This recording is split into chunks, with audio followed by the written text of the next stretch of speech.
Bem, meus irmãos, estamos aqui reunidos para iniciar o nosso estudo dessa sexta-feira, 18 de setembro de 2020. Hoje nós estamos dando continuidade ao estudo do livro Nosso Lar.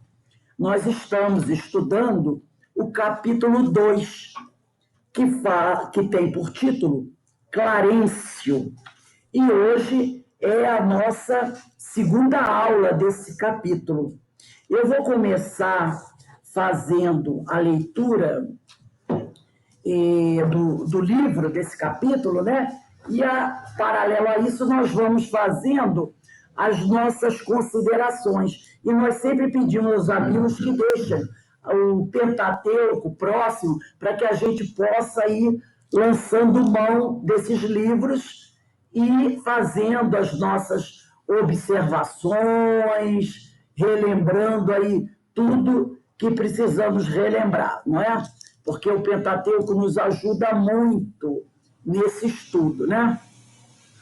Então, vamos iniciar aqui, já estamos todos a postos. Então, inicia-se assim o sexto parágrafo, onde nós paramos anteriormente. A quem recorrer? A quem recorrer? Por mais que fosse a cultura intelectual trazida do mundo, não poderia alterar agora a realidade da vida. Meus conhecimentos, ante o infinito, semelhavam-se a pequenas bolhas de sabão, levadas ao vento impetuoso que transforma as paisagens. Então, ele está falando aqui, ele era um médico, ele tinha conhecimento, né? Ele tinha uma cultura, mas ele percebia que os conhecimentos perante o infinito, os conhecimentos que ele havia trazido, não lhe eram de muita valia naquele momento. Eu era alguma coisa que o tufão da verdade carreava para muito longe. Entretanto, a situação não modificava outra realidade do meu ser essencial. Perguntando a mim mesmo se não enlouquecera, encontrava a consciência vigilante, esclarecendo-me que continuava a ser eu mesmo, com o sentimento e a cultura colhidos na experiência material. Persistiam as necessidades fisiológicas sem modificação. Castigava-me a fome, todas as fibras, e nada obstante o abatimento progressivo, eu não chegava a cair definitivamente em absoluta exaustão. De quando em quando, deparavam-se-me verduras que me pareciam agrestes em torno de humildes filetes de água a que me atirava sequioso. Lembra que ele falou que a garganta queimava? Devorava as folhas desconhecidas, colava os lábios à nascente turva, enquanto me permitiam as forças irresistíveis a impelirem-me para frente. Muita vez suguei a lama da estrada, recordei o antigo pão de cada dia, vertendo copioso pranto. Não raro era imprescindível ocultar-me das enormes manadas de seres animalescos que passavam em bando com as feras insaciáveis. Eram quadros de estarrecer. Aqui ele fala, né, ocultar-me das enormes manadas. Ele está falando de manada de gado? Não. Ele, né, ao ver aquele horror, ele faz um link. Ele faz um link com o que ele conhece daqui da Terra. Ele vê aquela tropa passando de uma forma translocada, então ele fica apavorado. e faz uma comparação com a imagem que ele possui. Então ele olha aqui, ele parece uma manada. Normalmente ele deve ter pensado, uma manada de seres, mas se fosse algo parecido com gado, né, poderia ser qualquer tipo de animal, e ainda seria melhor. Mas ele vê que são seres estranhos, animalescos. Então, se fosse tudo boizinho, parecendo com boizinho, não é? Se fosse cabras, ele ainda poderia dizer, mas eles eram... Quando a gente usa o termo animalesco, né? Quando a gente usa esse termo animalesco, vai dar para... não é algo muito bonito que a gente está vendo. Então, na realidade, o que ele estava vendo passar ali, daquela forma, eram espíritos. Mas a pessoa vai dizer, espíritos? Sim. Espíritos com gravíssimas deformações perispirituais. Eu não sei se vocês já tiveram essa oportunidade de estar no local com alguns desses seres. Nós já tivemos, há muito tempo atrás, numa mesa mediúnica, uma situação dessa. É muito triste. Porque esses espíritos se acreditam bestas, feras. O corpo perispiritual deles passou por uma deformação perispiritual que está aqui, ó. Lembra do livro Libertação?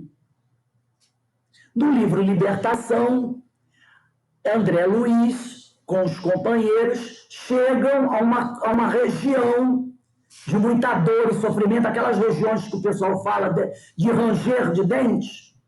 E ali há um tribunal.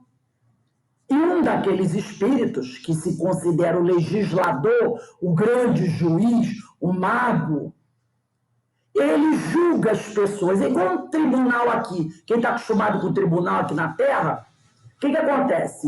Muitas vezes vem o promotor e o advogado com aquela pessoa que está sendo acusada de um crime. Aí o promotor diz, olha, ele veio aqui porque está sendo acusado de tal crime. Aí o juiz pergunta, você se considera culpado ou inocente? Aí o réu diz, inocente. Aí o promotor reage. E o advogado também. Aí aquele sujeito vai ser preso ou vai ficar em liberdade ou vai aguardar o julgamento. Ali não. O julgamento é na hora. Só que não tem advogado, mas tem promotor de acusação. Mas tem promotor. Não é? Então, o culpado está ali, tem alguém que vai acusá-lo do crime e o juiz vai dar sentença. E, no caso, era uma mulher que havia matado os filhos. E o juiz simplesmente diz, num processo de hipnose violenta, porque ele tem essa capacidade, ele vira-se para ela e diz, você matou os seus filhos. Não é que ele fosse um juiz equilibrado, não. Ele também era um desequilibrado. Ele também era um desequilibrado.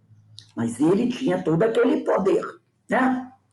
Que ele recebeu daquele grupo ali. Então ele diz para ela, você matou seus filhos.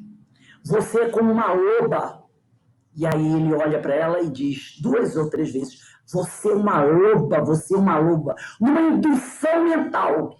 E ela, naquele momento, movida pela culpa, porque ela tem a culpa, ela passa por uma deformação perispiritual e assume a aparência de uma loba, por uma indução mental, um processo de hipnose violento.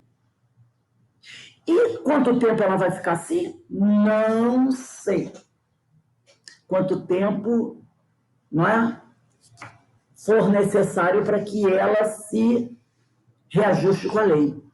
Então, dessa forma, há vários companheiros que, por uma própria indução mental, eles vão alterando a sua forma perispiritual. Isso também acontece aqui na Terra entre os encarnados. Uma vez nós estávamos dando uma aula no curso de André Luiz, e nós abordamos esse assunto. Vocês sabem que tem pessoas que elas começam, de uma forma até inocente, a realizar tatuagens no corpo, não é verdade? Mas por algum motivo, eu não sei quando nem porquê, elas entram num processo de desequilíbrio tal que daqui a pouco aquele processo de tatuagem vai perdendo o controle, podemos dizer assim.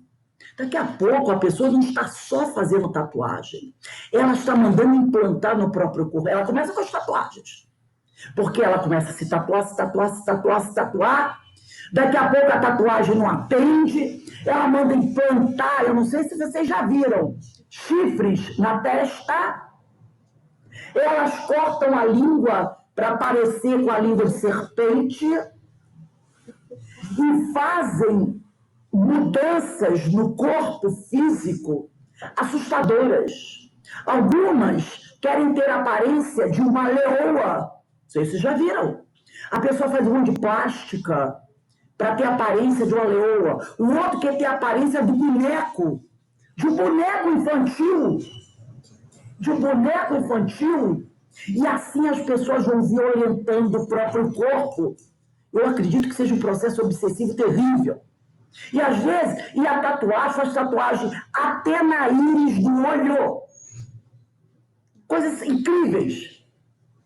É lógico que uma coisa como essa vai levar a uma lesão perispiritual. Vai afetar o perispírito desta pessoa. E muitas vezes, depois de desencarnar, aquilo está marcado no perispírito dela. E não é porque ela desencarnou que ela vai ficar equilibrada novamente. E aquele processo no plano espiritual vai ter continuidade. É uma loucura sem fim. Se você perguntar para uma pessoa dessa o porquê daquilo, ela vai dizer: eu me acho bonito assim. Eu já vi programas na televisão onde se perguntaram: eu me acho bonito assim. E a gente percebe, é uma doença que leva as pessoas a fazerem coisas das piores. Então, essas manadas que ele vê são esses espíritos com essas deformações perispirituais causadas pelo seu desequilíbrio espiritual, né? Então, continuando aqui. Então, ele fica assustado, porque ele diz aqui, ó, passavam em bando com as feras insaciáveis. Tá? Então, nós vamos continuar aqui, vamos fazer algumas considerações sobre esse 6º parágrafo. Uma das coisas que a gente percebe aqui é que ele está altamente fragilizado. Né?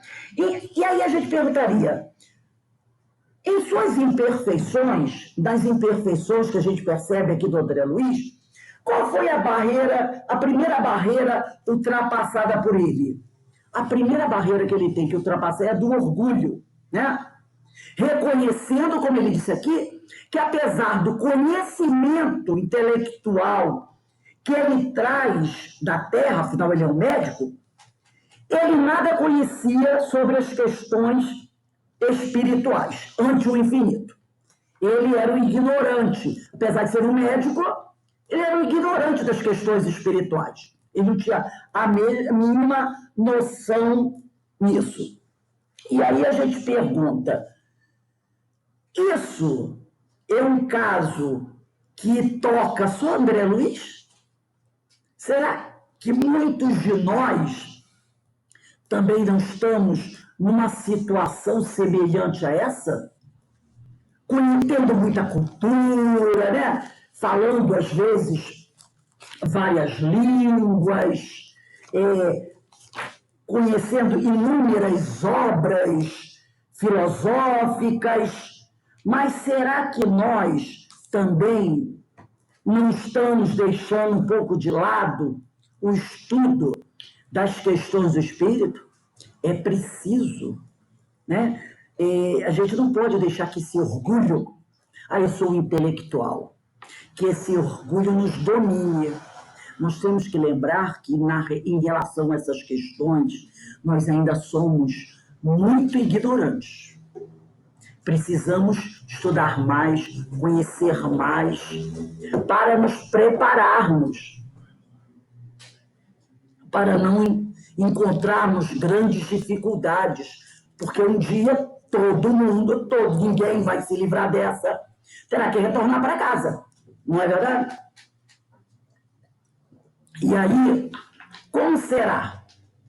Agora, vamos continuar aqui a leitura, pegando essa segunda parte desse parágrafo até o final. Acentuava-se o desalento. Foi quando comecei a recordar que deveria existir um autor da vida. Pela primeira vez, ele começa a pensar em coisas mais superiores. Fosse onde fosse. Sabe o que me lembrou essa reflexão de André Luiz? O filho pródigo. Quando ele gasta tudo que ele tinha e vai pedir emprego numa fazenda, e o dono da fazenda, o coloca junto dos porcos. E ele tem que disputar a alimentação com os porcos. Naquele momento, ele começa a pensar nas coisas boas que ele tinha na casa do pai, lembra? Ele fica lembrando da casa de onde ele vivia, da generosidade do pai. E ele pensa que ele quis ir para o mundo, viver as maravilhas do mundo, e largou de mão tudo aquilo que ele possuía. A segurança, porque ele estava ao lado do pai, aproveitando de todas as bênçãos que o pai proporcionava a ele. Mas, por algum motivo, por inexperiência, por ambição, ele resolveu ir para o mundo. E aí ele percebeu que longe do pai, longe da casa do pai, as coisas eram muito mais duras. Ele percebeu que quanto mais distante do pai, mais o mundo, que antes parecia uma coisa maravilhosa, era duro.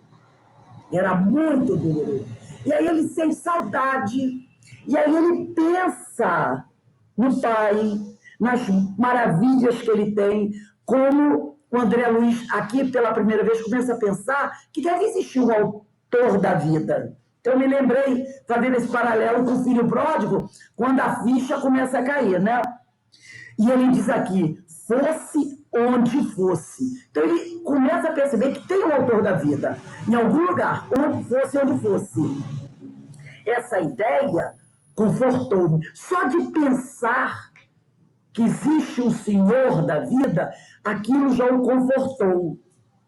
Eu, que detestara as religiões do mundo, experimentava agora a necessidade de conforto místico, de conforto espiritual.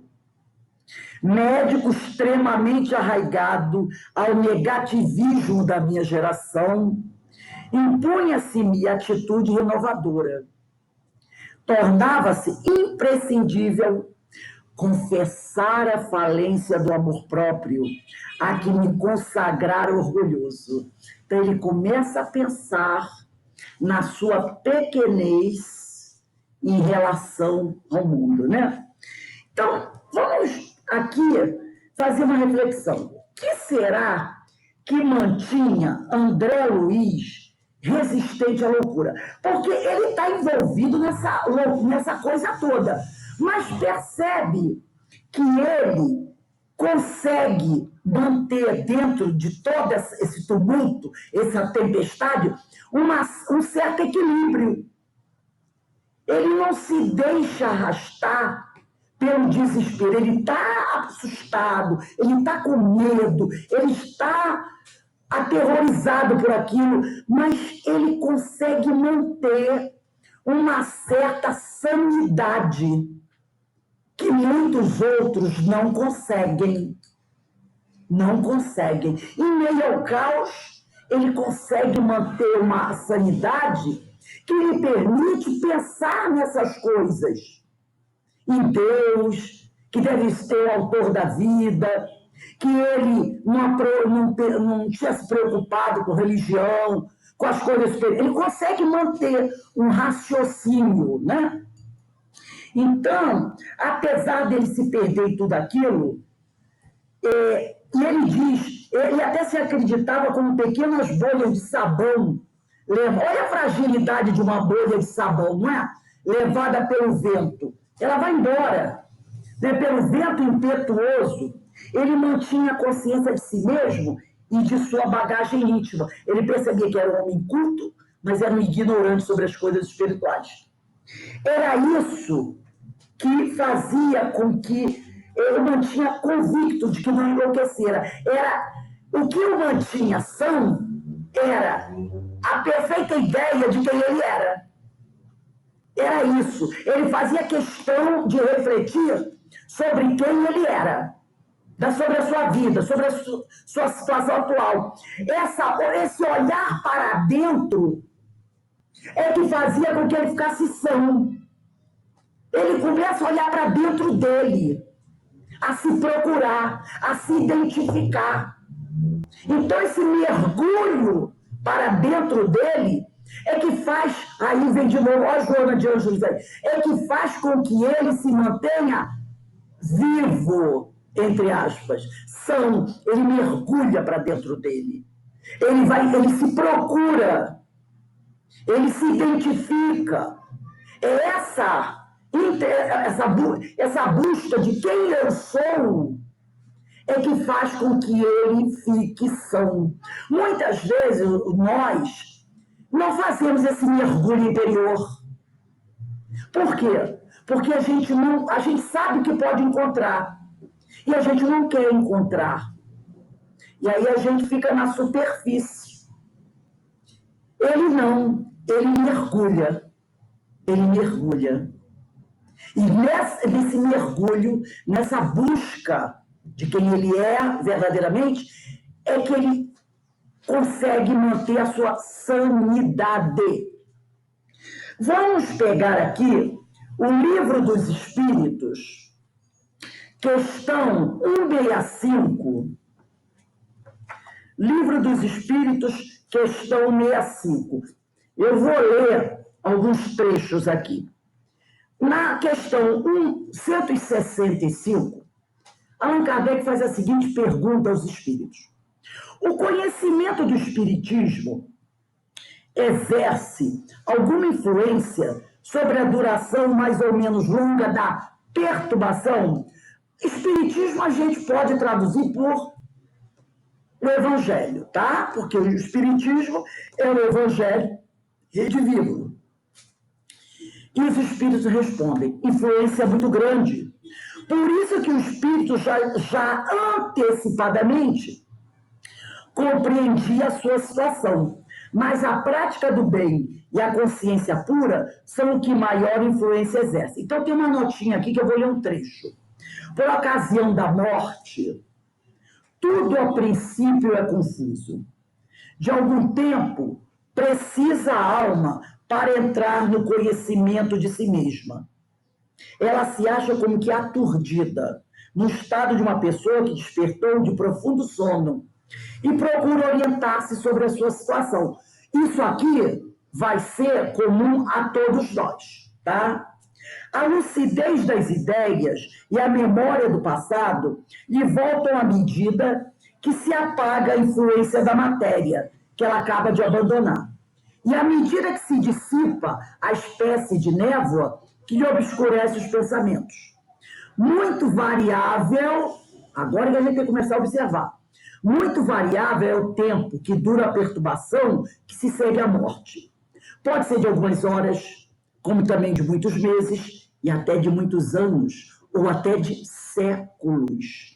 Aqueles que, desde quando ainda viviam na Terra, se identificaram com o estado futuro que os aguardava, aqueles que estão procurando estudar, pensando na vida futura, são os em que menos longa ela é, porque esses compreendem imediatamente a posição que se encontram. Então, aquele que está se esforçando para conhecer as questões espirituais, ele vai passar por uma perturbação, mas ela vai ser breve. Ele vai ser breve. Logo, ele vai tomar conhecimento de onde ele está. Aquela perturbação apresenta circunstâncias especiais, de acordo com os caracteres dos indivíduos e principalmente com o gênero de morte.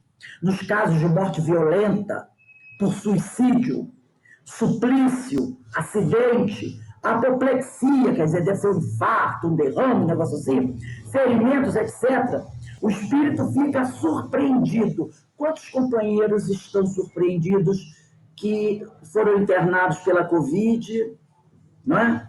Muitos foram surpreendidos. O espírito fica surpreendido, espantado, e não acredita estar morto. Obstinadamente sustenta que não está. No entanto, vê o seu próprio corpo, reconhece que esse corpo é seu, mas não compreende que se acha separado dele. Acerca-se das pessoas a quem estima, fala-lhes e não percebe, porque elas não o ouvem. Até reclama, né? Semelhante ilusão se prolonga até ao completo desprendimento do perispírito. Então, enquanto esse perispírito não estiver totalmente liberto da matéria, ele vai ficar nessa perturbação. Daí a importância da nossa preparação. E aqui, nessa segunda parte do 6º parágrafo, nós percebemos que André Luiz faz muito, ele começa a fazer rogativas a Deus. Antes, ele, quando era encarnado, ele nem tinha ligado para religião nenhuma, mas agora que ele voltou-se para dentro dele mesmo, ele começa a fazer rogativas a Deus. E aí a gente perguntaria, de onde surgiu esse pensamento de que deveria existir esse autor da vida? Isso aí, esse reconhecimento da existência de Deus é consequência de uma certeza íntima que todos nós temos, mas que não sabemos explicar, mas que dá sentido a tudo. Nós não fomos criados por Deus? Lembra uma pergunta que tem no Livro dos Espíritos? Que pergunta onde estão contidas as leis do Senhor? Na nossa consciência. Então, quando eu estou encarnado, dependendo do meu grau evolutivo, eu fico como que embotado. Mas eu tenho isso em mim. Eu tenho isso em mim. Então, quando o desespero bate a porta e eu começo a pensar sobre essas coisas, essa memória ancestral, podemos dizer assim, ela começa a aparecer. Tipo assim, ó, você sabe. Aí é que a gente vai pensar, fazer aquelas reflexões que muitos grupos indígenas, que nunca ouviram falar de Jesus, que nunca ouviram falar de Deus, que nunca tiveram contato com nenhum homem branco, dito civilizado, nas suas cerimônias, eles fazem culto alguma coisa superior, não fazem? A lua, o sol, o vento, né? Venerando aquilo e reconhecendo aquilo como algo superior a eles. De onde vem isso, gente? Dessa nossa consciência, mesmo sendo um espírito ainda menos evoluído. Vamos dar uma olhadinha aí no Livro dos Espíritos, questões 5 e 6. Livro dos Espíritos, questões 5 e 6. Diz assim: Kardec pergunta aos imortais: que dedução se pode tirar depois do sentimento instintivo que todos os homens trazem em si da existência de Deus? É o que André Luiz está percebendo. Há de que Deus existe, pois de onde lhes viria esse sentimento se não tivesse uma base? É ainda uma consequência do princípio. Não há efeito sem causa. Se hoje ele está tendo essa ideia, isso é um efeito. Por quê? Porque tem uma causa, e a causa está lá no princípio. Questão 6. O sentimento íntimo que temos da existência de Deus não poderia ser fruto, de repente, da educação que nós recebemos do nosso pai, da nossa mãe, das ideias adquiridas?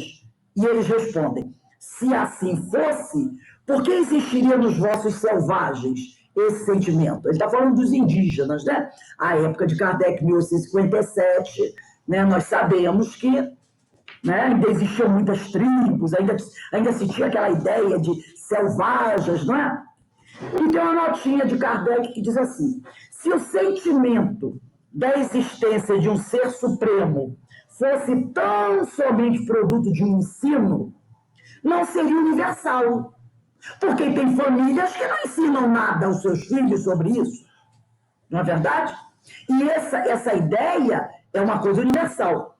E não existiria, senão, nos que houvessem podido receber esse ensino, conforme se dá com as noções científicas. Ora, quem recebe noções científicas, orientações científicas dos seus professores, tem esse conhecimento. Quem nunca foi à escola não tem. Mas no caso aqui, todos nós temos. Então não foi de uma orientação, né? Continuando aqui. Por que o reconhecimento da existência de um autor da vida fere o amor próprio, o orgulho dele? O orgulho, porque quando você martela, você faz questão de se manter ali, eu sou rocha,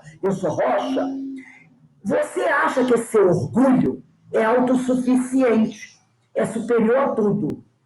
Eu sou forte, eu não me dobro, eu não... religião é ópio, essa frase maravilhosa, né? Deve ter sido Sócrates que disse, que ela é tão maravilhosa. Eu orgulho, a religião é ópio do povo, né? Não tem essas frases feitas que o pessoal sai soltando por aí? Gente, não tem nada a ver com Sócrates, é apenas uma brincadeirinha. Então, a pessoa orgulhosa, alguns companheiros que são ateus, eles dizem, né? Deus, isso aí é para enganar os trouxas, usam, se mantém naquele orgulho. Quando a coisa fica feia, quando o teto cai na cabeça, a gente sabe o que acontece. Por isso é que se diz que o homem só encontra Deus na trincheira. Quando as bombas estão caindo na cabeça, o materialismo vai por água abaixo, é um desespero. A gente sabe disso. Porque não se sustenta. Não se sustenta, né? Então, esse orgulho que ele faz com que ele pense que ele é superior a todos. Ao reconhecer, ao começar a perceber que você não dá conta, como você pensava que dava, das coisas, você começa a reconhecer a existência de algo acima, de algo superior, de algo maior. E aí você começa a perceber que o seu poder está diminuindo. Você começa a perceber que você é pó, que nós não somos coisinhas muito pequeninas ainda, né? E aí o orgulho, vai caindo. Aqui nós podemos pegar, para a gente fechar esse parágrafo, o Livro dos Espíritos, na questão 9. Questão 9 de O Livro dos Espíritos. Vou botando aqui, para depois. Questão 9. Em que é que, a pergunta é assim, em que é que, na causa primária, se revela uma inteligência suprema e superior a todas as inteligências. Questão número 9. Em que é que, na causa primária, se revela uma inteligência superior a todas as inteligências?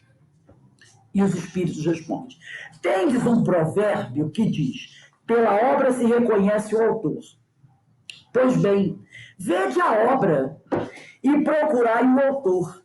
O orgulho é que gera incredulidade. O homem orgulhoso nada admite acima de si. Por isso é que ele domina a si mesmo de espírito forte. Pobre ser que um sopro de Deus pode abater. Não é verdade?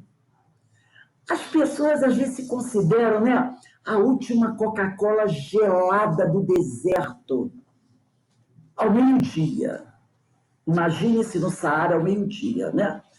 E você, a última Coca-Cola gelada do deserto. A pessoa se sente assim. Mas basta ter uma tempestade de areia que você vai embolando por cima das dunas. Não é? Cadê? Cadê aquela fortaleza? Aí tem uma notinha de Kardec. O poder de uma inteligência se julga pelas suas obras. Não podendo nenhum ser humano criar o que a natureza produz, a causa primária é, conseguintemente, uma inteligência superior à humanidade. Quaisquer que sejam os prodígios que a inteligência humana tem operado, ela própria tem uma causa. E quando maior for o que opere, tanto maior há de ser a causa primária. Quanto maior coisa miraculosa, fantástica nós fizermos, maior é a causa que nos criou. Aquela inteligência superior é que é a causa primária de todas as coisas, seja qual for o nome que lhe deem. Então, para que tanto orgulho, não é verdade? Vamos pegar agora o parágrafo 7º. Diz assim, eu vou ler o 7º e o 8º agora, o 7º e o 8º. E quando as energias me faltaram de todo, quando me senti absolutamente colado ao lodo da terra, percebeu a rendição? Porque ele diz aqui, ó, quando me senti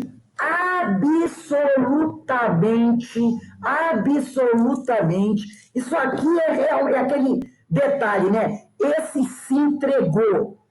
Quando me senti absolutamente colado ao lodo da terra, sem forças para reerguer-me, pedi ao Supremo Autor da natureza me estendesse mãos paternais em tão amargurosa emergência. É aquele momento que a casa cai e que você percebe que sozinho não consegue nem se manter de joelhos.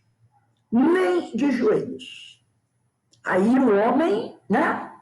Nesse momento, ele está lá no fundo do poço. Para baixo não tem mais para onde ir. O que sobra? Olhar para cima. Olhar para cima, né? Quanto tempo durou a rogativa? E aí ele começou, né? Rogar. Quanto tempo durou a rogativa? Quantas horas consagrei a súplica de mãos postas, imitando a criança aflita. Era assim, ó, mãos postas, imitando a criança aflita. Apenas sei que a chuva de lágrimas, não foram qualquer lágrima, foi uma chuva de lágrimas, me lavou o rosto, que todos os meus sentimentos se concentraram na prece dolorosa. Estaria, então, completamente esquecido? E aí, será que não tem ninguém para me esticar uma mão?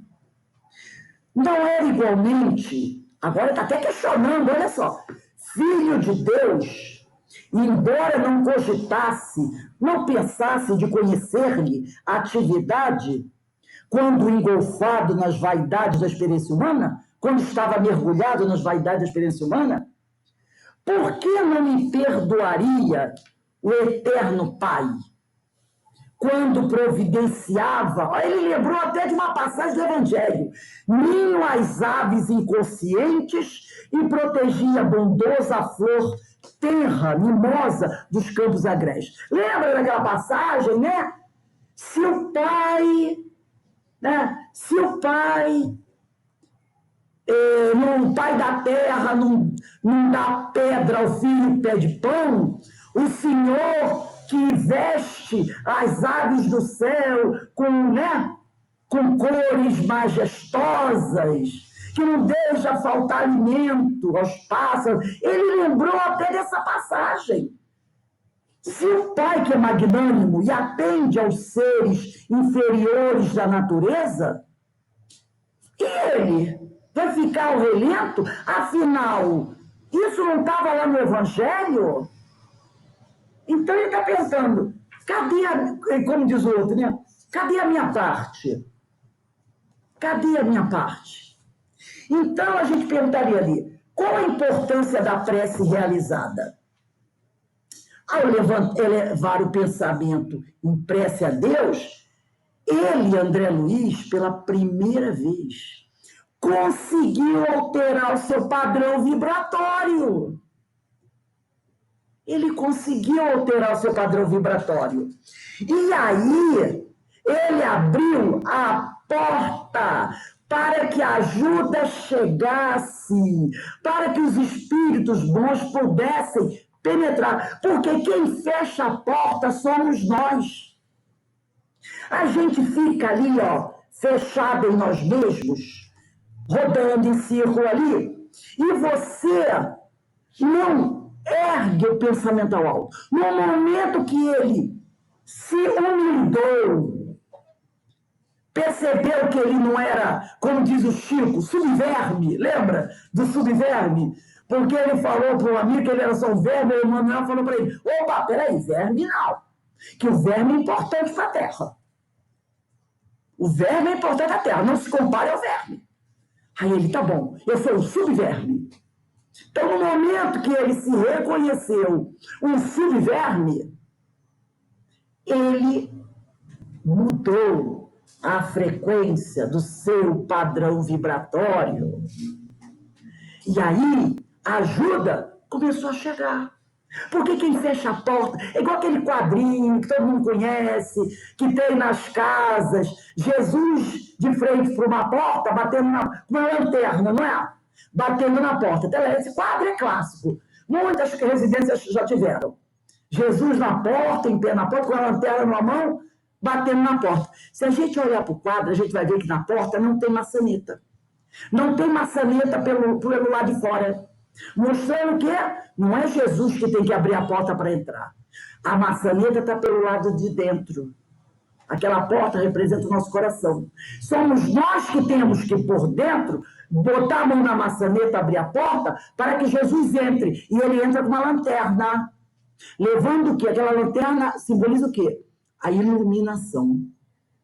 Os seus ensinamentos. Ele veio nos iluminar com os seus ensinamentos.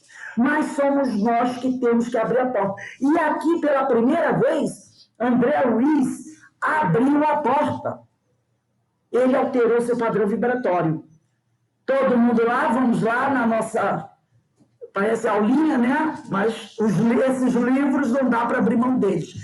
Evangelho segundo o Espiritismo, capítulo 27, item 9. Capítulo 27, item 9. Então, vou deixar isso aqui. Capítulo 27, item 9, diz assim: ação da prece, transmissão do pensamento. A prece é uma invocação. Capítulo 27, item 9. A prece é uma invocação, mediante a qual o homem entra pelo pensamento em comunicação com o ser a quem se dirige. Se eu estou fazendo uma prece, eu estou buscando alguém. Então, ele vai entrar em comunicação a quem ele está tentando dirigir o pensamento. Doutor Bezerra, irmã Sheila, Jesus Gonçalves, Jesus. Pode ter por objeto um pedido, na maioria das vezes, né? 99,98%, não vou dizer não, 98% é pedido. Um agradecimento, como eu estou boazinha, 2%. Um agradecimento ou uma glorificação. E glorificar a Deus, aí não sobrou nada, né? Porque 98 mais 2 dá 100, a gente esquece de fazer prece glorificando o Senhor. Ou uma glorificação. Podemos orar por nós mesmos ou por outrem, pelos vivos e pelos mortos. As preces feitas a Deus escutam-nas os espíritos incumbidos da execução de suas vontades. As preces feitas a Deus escutam-nas os espíritos incumbidos da execução da vontade do Senhor. As que se dirigem aos bons espíritos são reportadas a Deus. Quando alguém ora a outros seres que não a Deus, falo recorrendo a intermediários, a intercessores, porquanto nada sucede sem a vontade de Deus. Então, se eu vou orar pedindo a doutor Bezerra que me auxilie numa situação difícil, ele irá me ajudar, se essa for a vontade de Deus. Então, nós temos que entender isso, né? Aqui, nós também podemos dizer aqui, por que André se refere aos cuidados do Eterno Pai, ao ninho das aves, à flor do campo? Ele começa a se conscientizar dos cuidados divinos para com todas as suas criaturas, com todos os seres da natureza, reconhecendo-se filhos de Deus. Tudo é criação do Pai, não são só os homens, cujo amor, bondade e misericórdia também o alcançaria. Ele percebe que ele faz parte desse grupo. Aqui nós vamos pegar na nossa Bíblia, no livro de Mateus, capítulo 6, versículo 25 a 30. Em Mateus, capítulo 6, versículo 25 a 30. Diz assim, confiança em Deus. Portanto, eis que vos digo, aí é aquela mensagem, né? Eis que vos digo, não vos preocupeis por vossa vida, pelo que comereis, nem por vosso corpo, pelo que vestireis. A vida não é mais do que o alimento, e o corpo não é mais do que as vestes. Então, está lá em Mateus, capítulo 6, versículo 25 a 30. Olhai as aves do céu, olhai as aves do céu, não semeiam nem ceifam, nem recolhem nos celeiros, e vosso Pai Celeste as alimenta. Não valeis vós muito mais que elas? Qual de vós, por mais que se esforce, pode acrescentar um só côvado à duração de sua vida? E por que vos inquietais com as vestes? Considerai como crescem os lírios do campo, não trabalham nem fiam.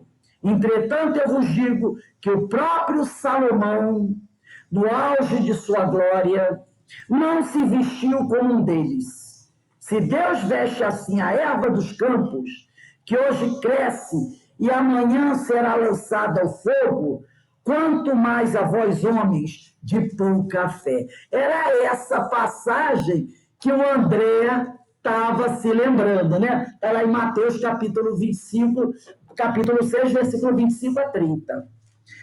Agora vamos pegar o 9º parágrafo.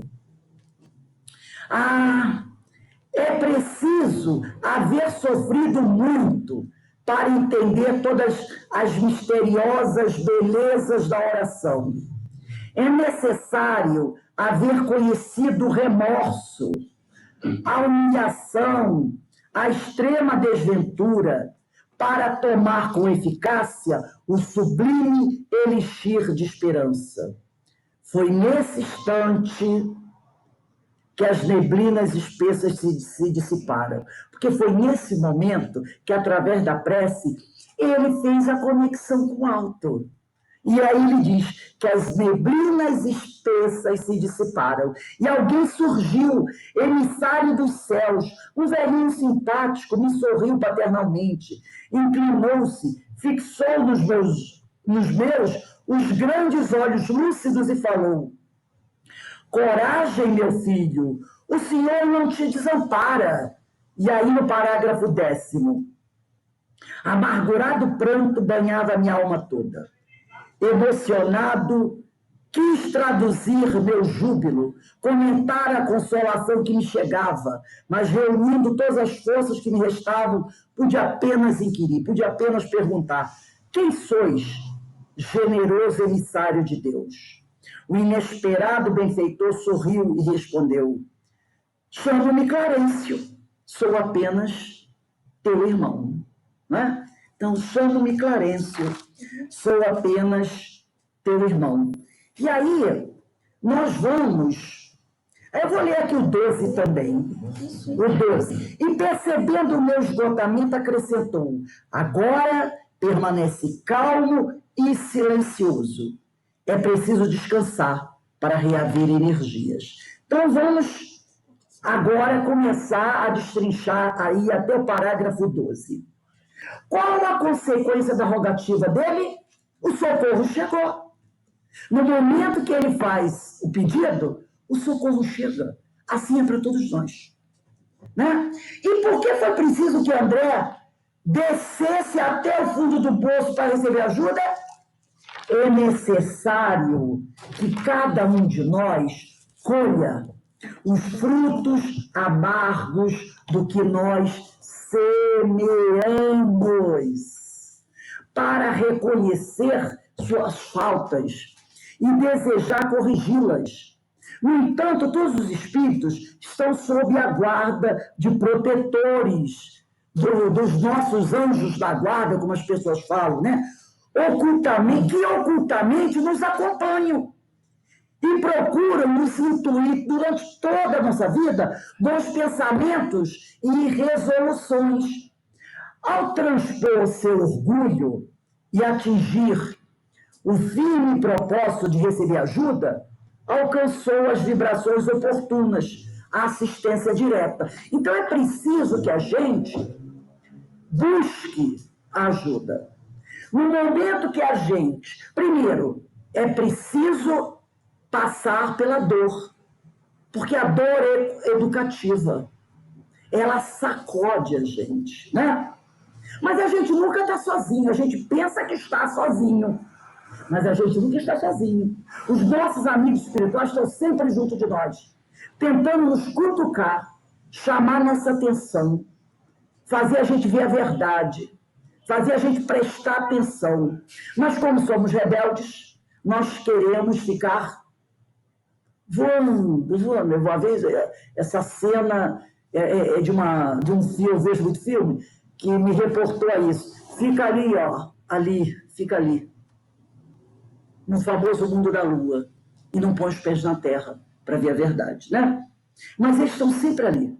No momento que a gente começa a ligar o plug, né, na tomada, aí a gente começa, a energia começa a passar, aí a gente começa a abrir o olho, aí a gente começa a ver a verdade. Nesse momento a gente percebe que a ajuda está próxima. Mas para receber ajuda, a gente tem que fazer a nossa parte.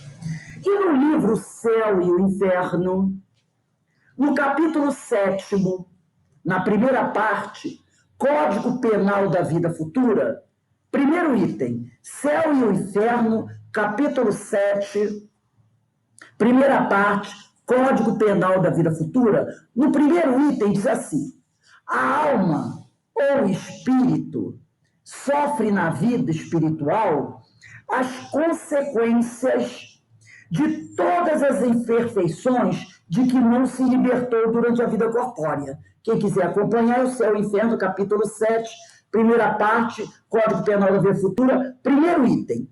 A alma ou espírito sofre na vida espiritual as consequências de todas as imperfeições de que não se libertou durante a vida corpórea.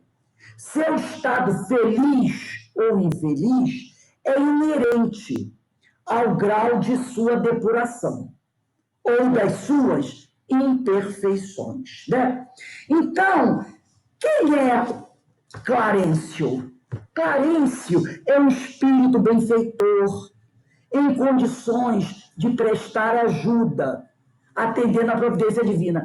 Eu vou mostrar para vocês, eu não vou ler, mas tem um livro, quem quiser conhecer, comprar, chama-se, depois eu vou botar no grupo, Mentores de André Luiz, é de Isabel Sock. Ele traz o retrato de personagens presentes nas obras de André Luiz. Então ele vai falar de todos eles, de todos os orientadores, dos espíritos que ajudaram André Luiz em Nosso Lar, em Mensageiros, em Missionários à Luz, e ele traz um texto sobre cada um deles. Muito bom. Mentores de André Luiz. Depois eu vou tirar foto para a gente conhecer quem são esses espíritos e o que eles fizeram para o André Luiz, tá? Então, preste atenção. E aqui nós poderíamos dizer também, vou pegar aí o Livro dos Espíritos, na questão 660, 660. Diz assim, questão 660. A prece torna melhor o homem? Sim, porquanto aquele que ora com fervor e confiança se faz mais forte contra as tentações do mal, e Deus lhe envia bons espíritos para assisti-lo. Olha aí, questão 660. A prece torna melhor o homem? Sim, porque aquele que ora com fervor e confiança se faz mais forte contra as tentações do mal, e Deus lhe envia bons espíritos para assisti-lo. É este um socorro que jamais se lhe recusa quando pedido com sinceridade. Então, quando o indivíduo faz aquele pedido com sinceridade, né? Realmente, né, quando a gente está ali muito desesperado e Deus vê a nossa sinceridade, ele logo envia o socorro, né? Então, vamos agora pegar do parágrafo 13 até o final, né? E percebendo o meu esgotamento, acrescentou: agora permanece calmo e silencioso, é preciso descansar para reaver energias. Em seguida chamou 2 companheiros que guardavam atitude de servos desvelados e ordenou: prestemos ao nosso amigo os socorros de emergência. Alvo lençol foi estendido ali mesmo, à guisa de maca improvisada. É aquela maca de hospital, né? Improvisada. Aprestando-se, quer dizer, dispondo-se ambos os cooperadores a me transportarem generosamente. Quando me alçavam cuidadosos, quer dizer, quando me levantavam cuidadosos, Clarencio meditou um instante e esclareceu, como quem recorda inadiável obrigação. Vamos sem demora, preciso atingir nosso lar com a presteza possível, né? Então, ele logo ali percebeu que era preciso que eles partissem logo. Esses socorristas, em que se baseiam os socorristas espirituais para realizarem seu trabalho de acolhimento a espíritos do umbral? Em que se baseia isso? Quando uma equipe socorrista parte em auxílio a um espírito, é porque este já se encontra em condições de ser ajudado. Quando ela vai até lá para socorrer, é porque eles já sabem que ele está em condições de ser ajudado. E já permite algum tipo de ligação psíquica de ordem superior.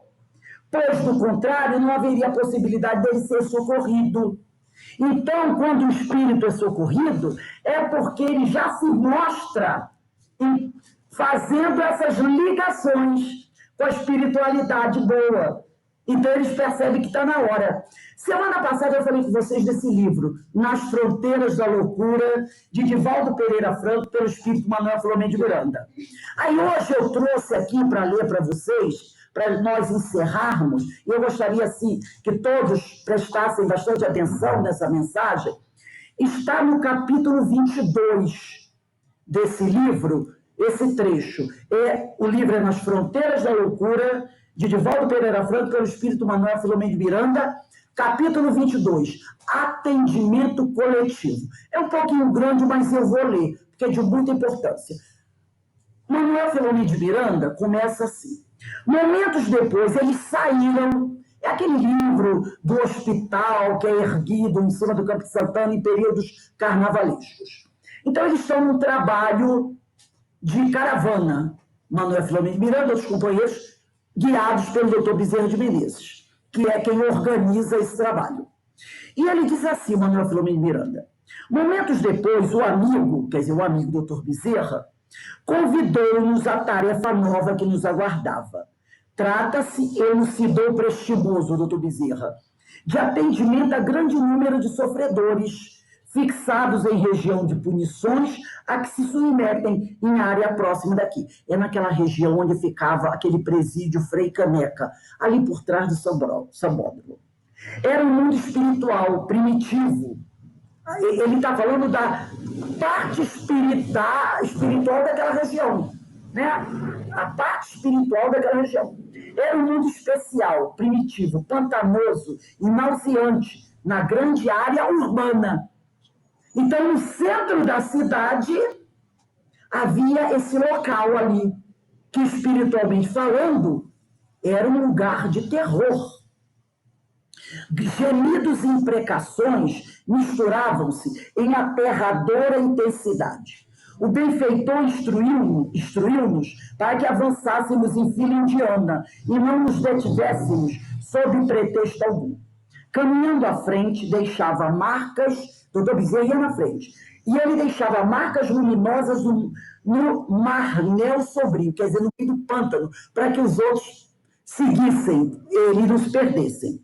De quando em quando, surgiam-nos sombras humanas que se asfixiavam no tremedal, quer dizer, no meio daquela lama, né?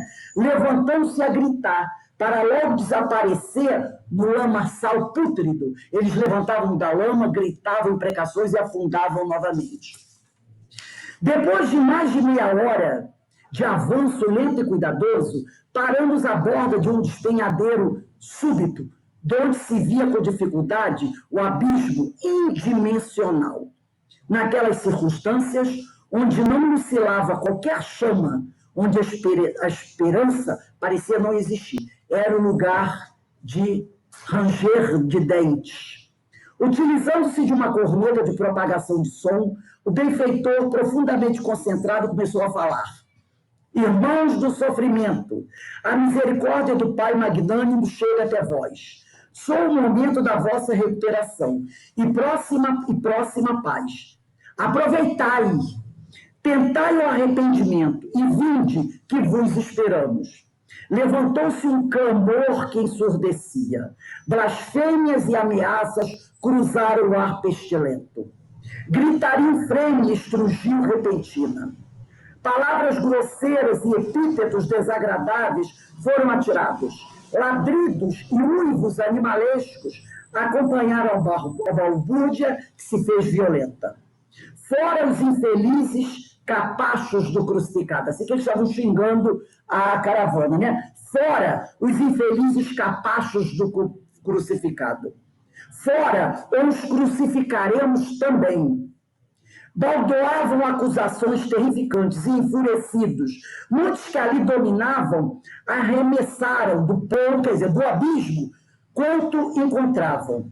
Dei-me conta de que o mentor, doutor Bezerra, exteriorizava opalina claridade na noite densa e macabra. Salvai-nos, anjo de Deus, pediam diversos. Alguns pediam ajuda. Socorrei-nos, do inferno, bordoadas e chibatadas, estalavam vingativas, obrigando as vítimas a afundarem no atoleiro imundo, asfixiando-se. Havia uma lâmina invisível de força que nos defendia dos agressores e apedrejadores. Ato contínuo, o mentor ordenou: atirai as redes. Então, de repente, o Bezerra deu a ordem: joguem as redes. Os destros cooperadores que estavam a postos e eram acostumados àquele tipo de socorro, lançaram as redes, que ao contato com as substâncias asquerosas adquiriam brilho, lampejando sobre aquela parte do abismo. Segurai as redes, propôs enérgico, se estiverdes resolvido a mudar de vida, a crescer para Deus. Então ele falou isso para os espíritos sofredores que estavam ali. Segurai as redes, se estiverdes resolvidos a mudar de vida, a crescer para Deus. Em azáfama desesperadora, sob imprecações e dominados pelo desassossego, dezenas de espíritos agarraram-se às cordas, entrelaçadas com sofreguidão, se agarraram às redes.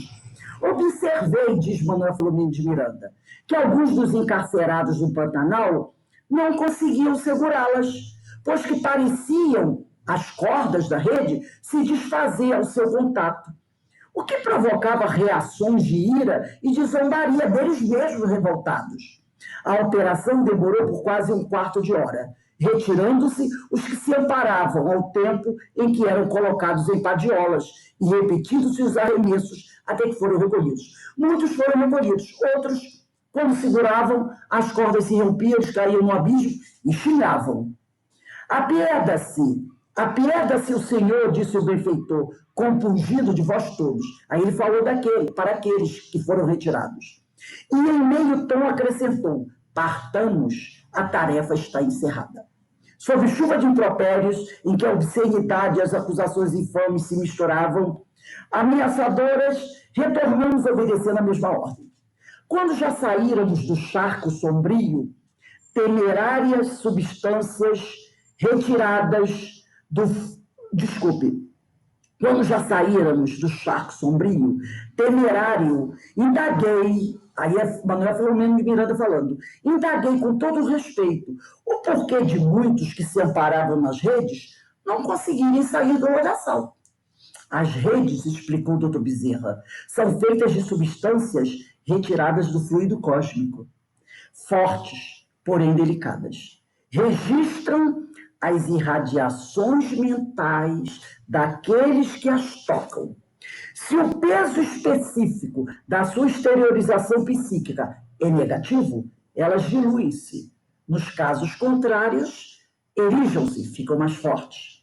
Ninguém ludibria as leis. Em todo lugar, nem todos que requerem amparo desejam-no realmente.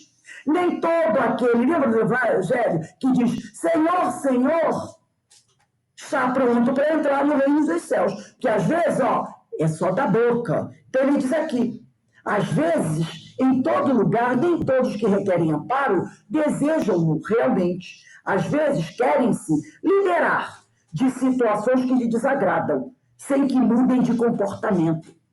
A pessoa quer o socorro, mas não quer mudar de comportamento.